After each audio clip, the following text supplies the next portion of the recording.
días con todos los presentes. Se da lugar a esta sesión de audiencia con la finalidad de escuchar las razones que tiene que exponer la letrada Gabriela Arce Rodríguez en representación de Humberto Abanto Verástegui, a quien se le sigue investigación por diversos delitos, entre ellos cohecho pasivo, lavado de activos, asociación ilícita, respecto a una recusación que se ha planteado en mi contra. Jorge Chávez Tamariz, a cargo de este juzgado, responsable de la dirección de la audiencia. Para los fines de acreditación, iniciamos con el Ministerio Público, culminamos con la defensa.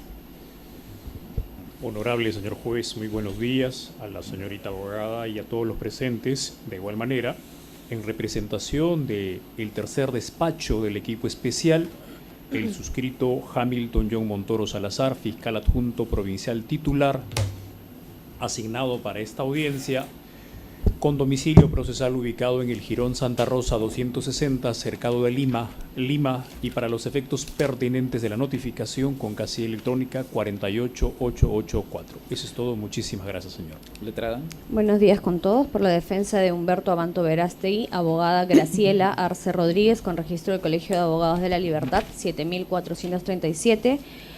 Domicilio procesal en casilla electrónica 21450 y teléfono celular 9433-70137. ¿Alguna observación, letrada, para instalar esta audiencia? Ninguna. Señor fiscal. Ninguna, señor juez. Tiene 10 minutos para que usted pueda exponer las razones que sustentan su petición. Gracias, señor juez. Nosotros hemos interpuesto recusación en contra de usted al amparo del artículo 53, inciso 1, literal E, es decir, cuando exista cualquier otra causa fundada en motivos graves que afecte su imparcialidad. Y nosotros consideramos que la causa fundada en motivos graves que afecta su parcialidad es precisamente las expresiones definitivas, las que usted ha consignado en la resolución número 8, las cuales se encuentran desde la página 60 a la página 62 de la resolución antes señalada, en la que ha mencionado, o mejor dicho, declara que se encuentra acreditado que mi patrocinado Humberto Abanto Verástegui ha recibido sobornos, las dos imputaciones de cohecho, tanto el cohecho indirecto como el cohecho directo, es decir, los $106.000 que les habría sido entregado a través del señor Álvarez Pedrosa, y el soborno indirecto a través del honorario de éxito o el bono de éxito que se ha recibido. Usted ha señalado que se encuentra acreditado tal hecho. En la etapa en la que nos encontramos, que es de investigación preparatoria, tenemos que actualmente son juicios de probabilidades las que se tiene que llegar. Así se ha el Tribunal Constitucional ha señalado que las expresiones definitivas que arriba un magistrado podrían considerarse como afirmaciones desprolijas, pues de hecho en la mayoría de las ocasiones las resoluciones son respetuosas del uso del lenguaje hipotético. Usted ha saltado ese lenguaje hipotético y ha llegado a conclusiones que nos llevan a pensar a nosotros que usted tiene certeza de la responsabilidad penal que tendría mi patrocinado, el que aún se encuentra en investigación. El derecho al juez imparcial, señor juez, se encuentra no se encuentra expresamente contenido en la Constitución Política del Estado, pero el Tribunal Constitucional ha señalado que vía interpretación, nosotros, de acuerdo a la disposición final y transitoria, es parte del debido proceso. Las garantías judiciales que el Convenio de Derechos Humanos invoca, sí señala que tenemos derecho a ser juzgados por un juez imparcial. El Tribunal Constitucional, en su expediente 512-2013, proceso de habeas corpus, señala que la imparcialidad del juez incluso es importante en las apariencias, pues la justicia no solamente debe serlo, sino también parecerlo.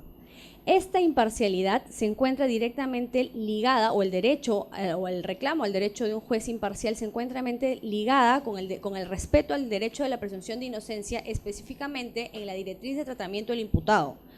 Por cuanto, de acuerdo al título preliminar, artículo 2 del título preliminar, incisos 1 y 2, toda persona imputada de la comisión de un hecho impunible es considerada inocente y debe ser tratada como tal, mientras no se demuestre lo contrario y se haya declarado su responsabilidad mediante sentencia firme debidamente motivada. Ningún funcionario o autoridad pública puede presentar a una persona como culpable o brindar información en ese sentido. Nosotros consideramos, como repito, que la resolución número 8, en la que usted señala y utiliza la expresión definitiva que se encuentra acreditada la comisión de cohecho pasivo específico en las modalidades de soborno directo y soborno indirecto, riñen pues con el derecho al juez imparcial y el derecho a la presunción de inocencia en la manifestación de directriz de tratamiento del imputado. Por tanto, solicitamos que convenga con nuestra recusación. Señor fiscal.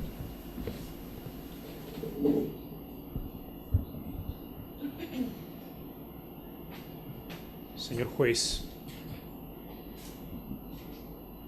este Ministerio Público quiere trabajar los siguientes puntos. En primer orden, esta recusación planteada por la defensa técnica de Abanto Verástegui debe ser declarada improcedente liminarmente. ¿Por qué, señor juez? Por lo siguiente.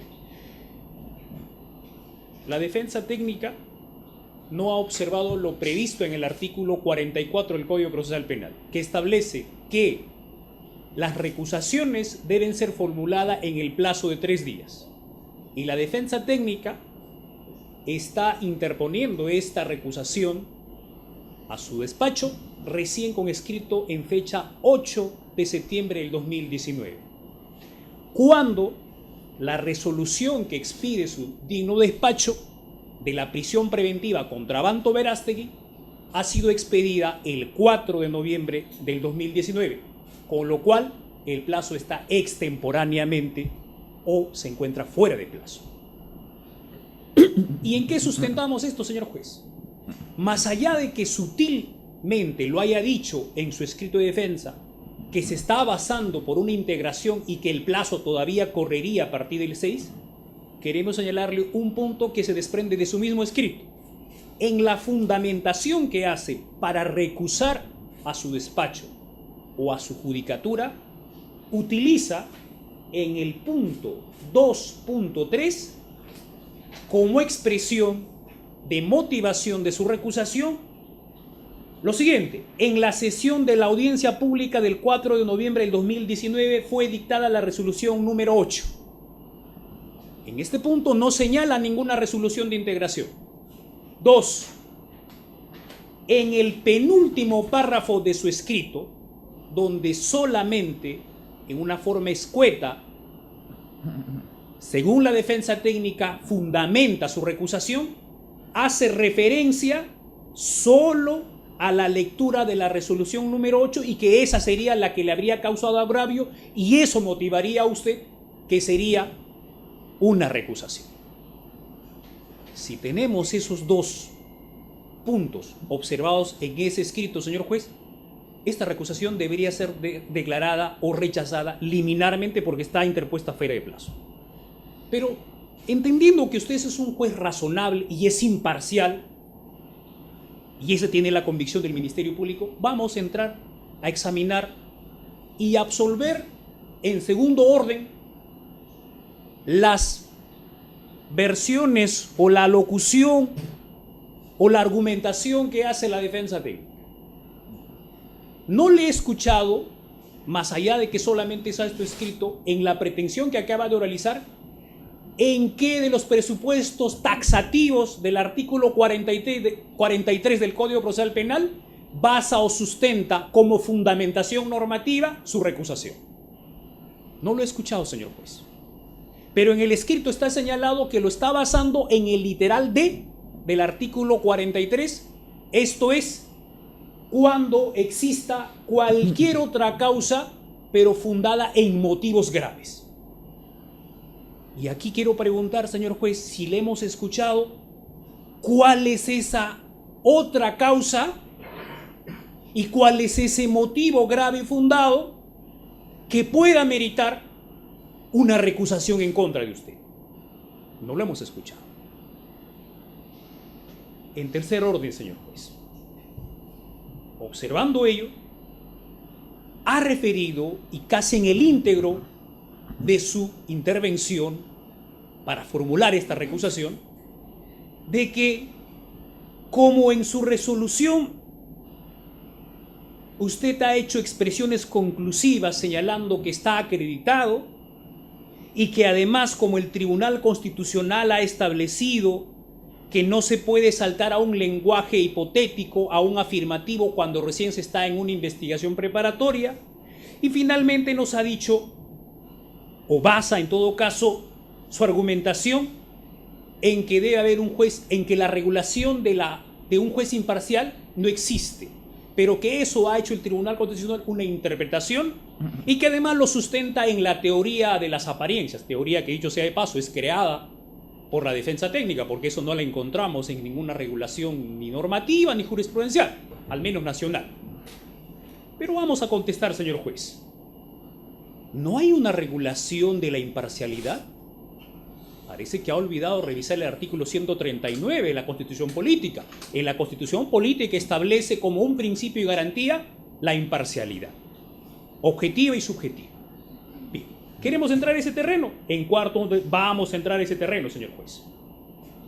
¿Qué cosa hay que entender por parcialidad o imparcialidad de un juez? No voy a extenderme mucho, señor juez, porque es usted sobradamente sabe la definición en puridad. Pero para esta audiencia y para absolver la argumentación que efectúa la defensa técnica de Abanto Verástegui, es menester señalar que el profesor y además magistrado supremo César San Martín Castro, en su libro de lecciones de Derecho Penal, Procesal Penal, publicada en el 2015, de manera precisa señala, para entender la imparcialidad como un carácter decididamente subjetivo, lo siguiente: solo ha de probarse el hecho determinante del motivo legal preestablecido que traduce una regla de experiencia en fórmula o en forma legal. Sospecha objetivamente justificadas, exteriorizadas y apoyadas en datos objetivos que permitan afirmar que el juez no es ajeno a la causa. Punto seguido dice además, y esto es lo importante: es suficiente que las sospechas surjan de la mente de quien cuestiona la imparcialidad del juez, pero deben tener un grado de consistencia objetiva que permita afirmar su legítima justificación. Entonces preguntamos, señor juez, si la defensa técnica está basando su recusación en el numeral apertus o en la cláusula abierta de otras causas, otros motivos más allá de lo taxativo que establece el 53, ¿nos ha dicho cuáles son esas circunstancias graves que podrían justificar esta recusación? No la ha señalado. Pero vamos a apoyarnos en la jurisprudencia que tiene carácter vinculante. Hablamos del Acuerdo Plenario 3-2007 de fecha 16 de noviembre del mismo año. Señor, solamente para ser preciso, en el fundamento 7 establece: lo relevante es que los temores estén objetivamente justificados, deben alcanzar una cierta consistencia. No basta la simple opinión del acusado o por parte del recusante. Y la respuesta de si existe parcialidad o no varía según las circunstancias de la causa, cuyo efecto debe valorarse la entidad o naturaleza y características de la actuación procesal realizada por el juez. Y concluye incluso en el fundamento número 8 lo siguiente: la imparcialidad subjetiva se presume, salvo prueba en contrario. En consecuencia, no basta la sola afirmación de la interposición de la demanda o queja ni la presentación del documento en cuestión para estimar lesionado la imparcialidad judicial. En quinto orden, señor juez, tomando en cuenta ese fundamento que señala el acuerdo plenario antes citado, ¿qué nos refiere la defensa técnica de Humberto Abanto Verástegui? Último párrafo de su escrito: de este modo, esta posición tomada configura, en opinión de la suscrita, de la señorita abogada presente, la causa fundada en motivos graves que afecta a la imparcialidad del señor juez recusado en el caso concreto desde la teoría de la apariencia. Exige una inmediata separación del proceso y su reemplazo llamado. Señor, eso será un fundamento. La opinión de la señorita abogada, lo digo con mucho respeto, será un fundamento que persuada, que exija para que normativamente sea admitida la recusación de Abanto Verástegui en este planteamiento que le hace, señor juez. ¿Con esa opinión? No, señor juez. En ese sentido, señor juez, el que su judicatura en una resolución haya señalado o haya expresado, no dándole la razón al Ministerio Público o no dándole la razón por los motivos propios que tiene su investidura dentro de su facultad como juez para emitir resoluciones, por el solo hecho de que esa resolución a nosotros no nos favorezca o no nos convenga, podemos decir que eso en opinión de uno es parcialidad o falta de imparcialidad. Tanto más, señor juez, si en la fecha en que fue instalada la audiencia de prisión preventiva, el día 29 de octubre del 2019, su despacho, en aras de una muestra de no parcialidad con ninguna de las partes, devolvió a este despacho para que haga las precisiones en los elementos de convicción que fueron solicitados por la defensa técnica o por el mismo investigado que hizo su autodefensa, Abanto Verástegui. Y usted dispuso ello. El señor Abanto Verástegui sale al exterior finalizado la audiencia y luego en los otros medios de comunicación señala que un juez como usted, que es apegado a la Constitución y a los instrumentos internacionales, no solamente irradia imparcialidad en este proceso, sino que además usted es un juez que le garantiza, según las propias expresiones que son de conocimiento público en los medios de comunicación del señor Abanto Verástegui, un juez que le garantiza que este proceso no va a tener ninguna situación de imparcialidad. Y entonces, señor juez, nos preguntamos, porque ahora su judicatura en primera instancia ha emitido una resolución estimando la petición del Ministerio Público en un extremo y no estimando, eso puede ser una situación normativa causal para que usted sea recusado. Entendemos que no existe ninguna fuerza normativa ni argumentativa para estimar ello, señor juez. Finalizo con lo siguiente. Señor, más allá de la pretensión de la defensa técnica, ahora, el día de ayer, se ha culminado una audiencia de apelación. Entonces, si la defensa técnica o el señor Humberto Abanto Verástegui no se encuentran conformes con una resolución que ha expedido su despacho, tienen todos los recursos como lo vienen usando.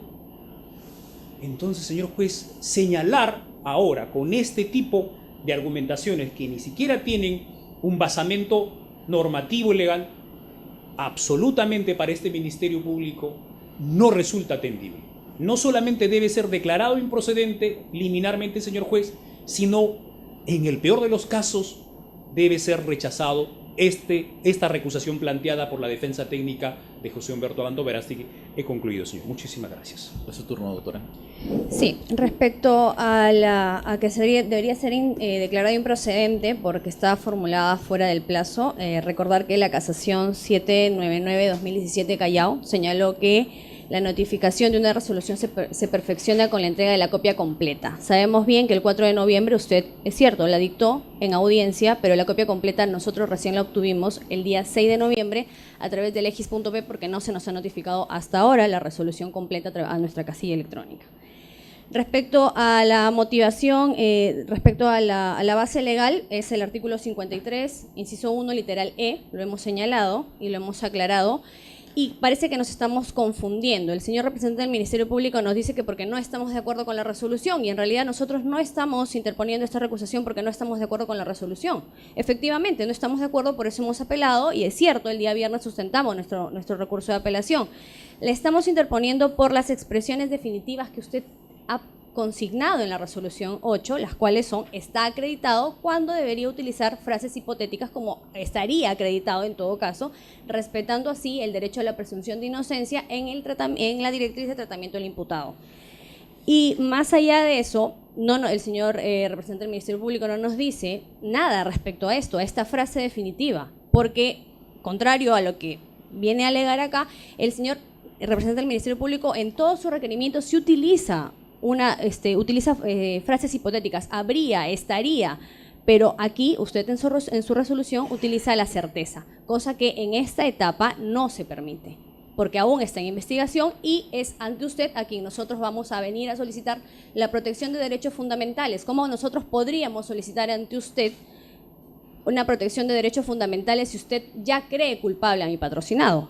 Esa es nuestra base fundada para decir que usted carece de imparcialidad y solicitamos que se aparte de esta investigación. Eso sería todo. Muy bien.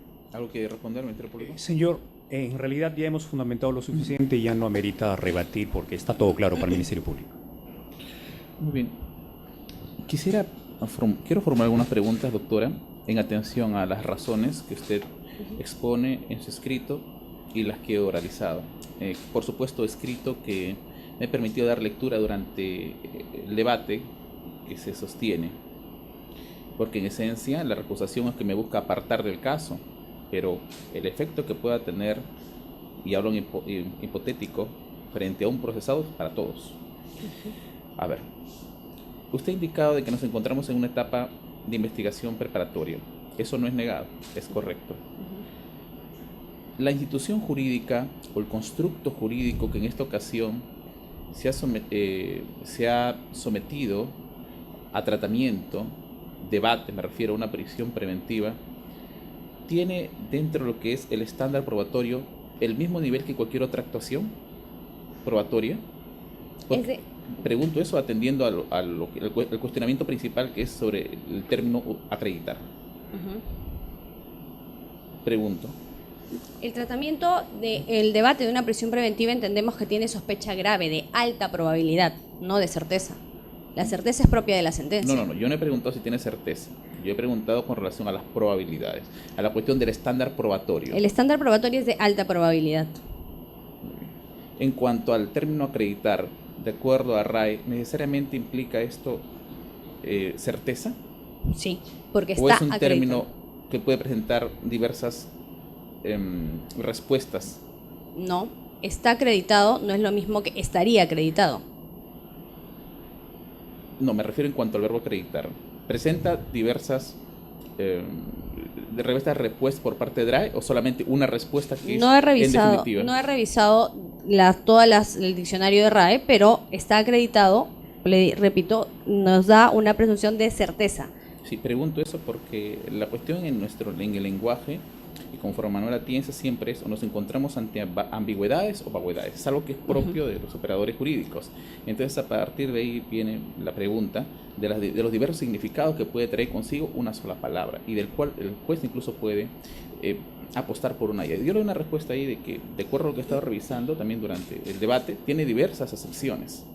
¿Cómo se podría determinar de que pueda calzar, o en todo caso, su planteamiento de que haya orientado mi posición frente a al supuesto que usted plantea y no a otro, como una cuestión de probanzas, simplemente de probanzas? Situación respecto a lo que usted plantea respecto a mi Sí. patrocinado. No, respecto a lo que usted plantea, porque usted indica de que ya estaría afectando o se afecta una cuestión por la imparcialidad, en la medida que ya encontré un sentido a partir del término utilizado. Exacto. Pero yo le brindo una respuesta, que el término, que de acuerdo a DRAE tiene diversas excepciones. ¿Cómo? Pero no se está utilizando una frase hipotética como así lo manda el Tribunal Constitucional en la sentencia Humal Heredia. Nos dice que tiene que ser utilizadas frases hipotéticas. Y el está acreditado, le repito, no es lo mismo que estaría acreditado, que sería una cuestión de alta probabilidad conforme el estamento del debate de prisión preventiva. Quiero partir de lo último, la alta probabilidad. De acuerdo a una sentencia que emite la Corte Suprema, la 1/2017, que lo he escuchado manifestar a usted, al igual como a su patrocinado, cuando ejerció su propia defensa, la fecha en que se discutió la prisión preventiva, hablaba de esa alta probabilidad. Y de acuerdo a la revisión que he efectuado así de manera rápida, se indica que con relación a lo que es una sospecha grave, dice, permita sostener desde un principio, aunque provisionalmente, que la persona inculpada es responsable de un delito. O sea, la institución que utilizamos es justamente de un nivel mayor de acuerdo a la institución que se atendió, que hemos en la prisión preventiva. ¿Eso es así? Respecto a la alta probabilidad, sí, no dudamos de que alta probabilidad es lo que tenemos que debatir en el incidente de prisión preventiva. Pero el acreditar o el señalar que está acreditado es ya certeza, lo que es propio de una sentencia. Muy bien. Muy bien. En todo caso, como se han realizado las preguntas, también me agenciaré de los medios necesarios como para poder emitir un pronunciamiento por despacho, teniendo en cuenta la respuesta que se ha brindado en esta oportunidad y de las diversas acepciones que consigo puede traer un término del cual se me solicita apartarme de este caso o de seguir conociéndolo. Muy bien, por despacho se emite el pronunciamiento. 10:32, culmina la audiencia.